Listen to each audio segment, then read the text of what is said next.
Good morning, students.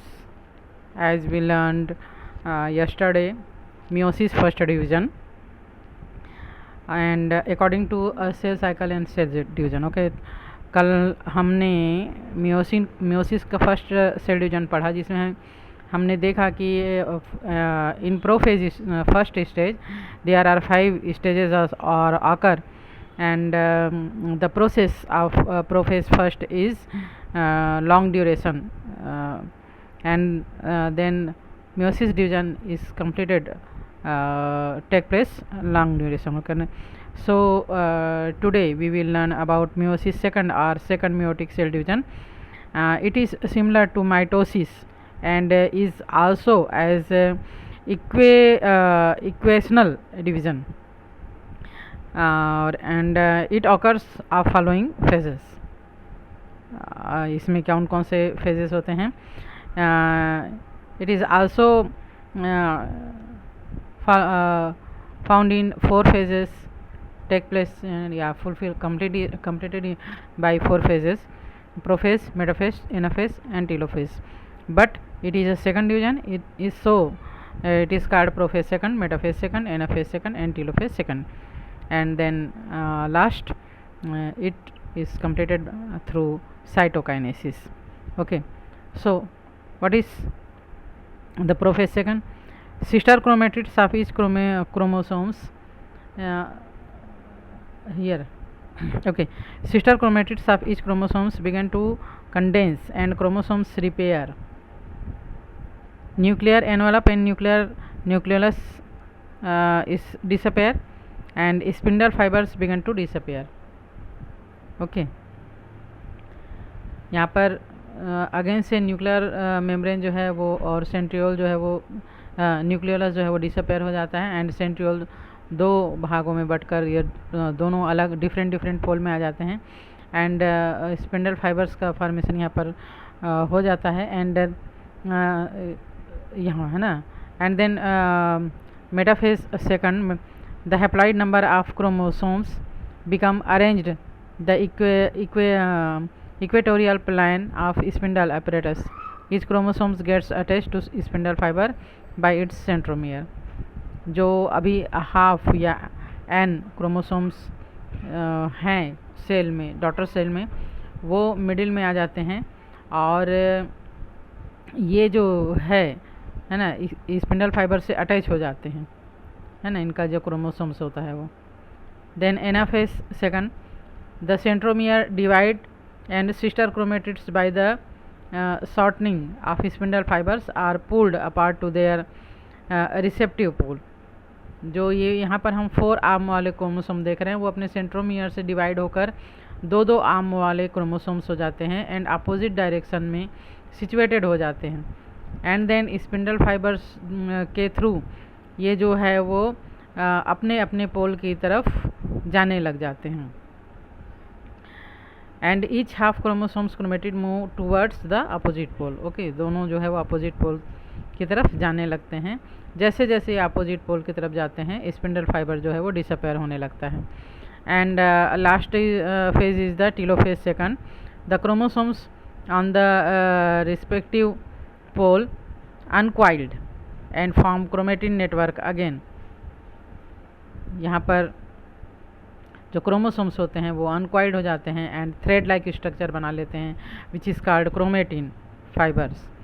And nuclear membrane and nucleolus is again appear, and finally at the end of meiosis second 4 haploid nuclei are produced. And then cytokinesis, it is similar to mitosis in animal cell by furrow formation, and in plant cell by cell formation, cell plate formation. And this way each daughter cell of meiosis first produced 2 haploid daughter cell at the end of meiosis second. In other words, we can say that 4 haploid cell gametes are formed from a diploid cell by the process of meiosis. ठीक है, meiosis process के last में एक parent cell से 4 daughter cell का formation हो जाता है, जिसमें chromosomes number of chromosomes haploid number में होते हैं। लाइक अगर पेरेंट्स में 10 क्रोमोसोम्स थे पेरेंट्स के न्यूक्लियस में, तो यहाँ पर डॉटर सेल के न्यूक्लियस में 5 क्रोमोसोम्स होंगे। And then we discussed about significance of meiosis. It plays an important role in sexual reproduction of both the lower as well as higher organisms.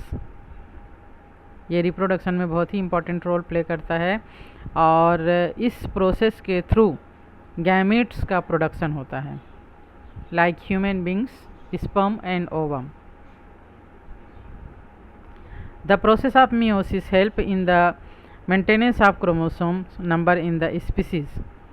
चूँकि यहाँ पर जो डॉटर सेल बना है gametes में वो हैप्लाइड नंबर है और 2 हैप्लाइड नंबर वाले गैमेट्स फर्टिलाइजेशन के दौरान आपस में फ्यूज्ड होते हैं, देन अगेन डिप्लॉयड नंबर वाला जाइगोट का फॉर्मेशन होता है। सो ये जो है वो स्पीसीज़ में क्रोमोसोम्स नंबर को मेंटेन करके रखते हैं।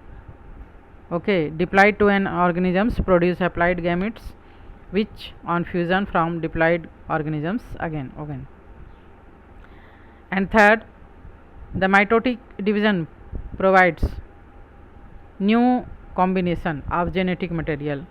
हमने फर्स्ट मियोसिस डिवीजन में प्रोफेस अवस्था में देखा था, फेज में देखा था कि क्रोमोसोम्स का कुछ सेगमेंट जो है वो दूसरे क्रोमोसोम से जुड़ जाता है टूटकर, और दूसरे का टूटकर पहले से जुड़ जाता है। तो यहाँ पर क्रोमोसोम्स के जो सेगमेंट का एक्सचेंज हुआ है उससे स्पीसीज़ में कुछ चेंजेस आ जाते हैं, जिससे कि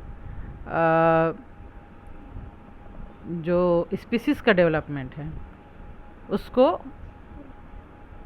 वो होता है ना। During crossing over the hereditary factor of parents get mix due to the exchange of chromatids. Thus the gametes produced are not all alike but with variable combination of genes. Okay, so the random segregation of chromosomes and the new alignment of genes in them resulting from crossing over ensure genetic variation in the population. Okay, alignment of gene in them resulting from okay, and fourth significance अगर हम देखें तो it may lead to the origin of new species.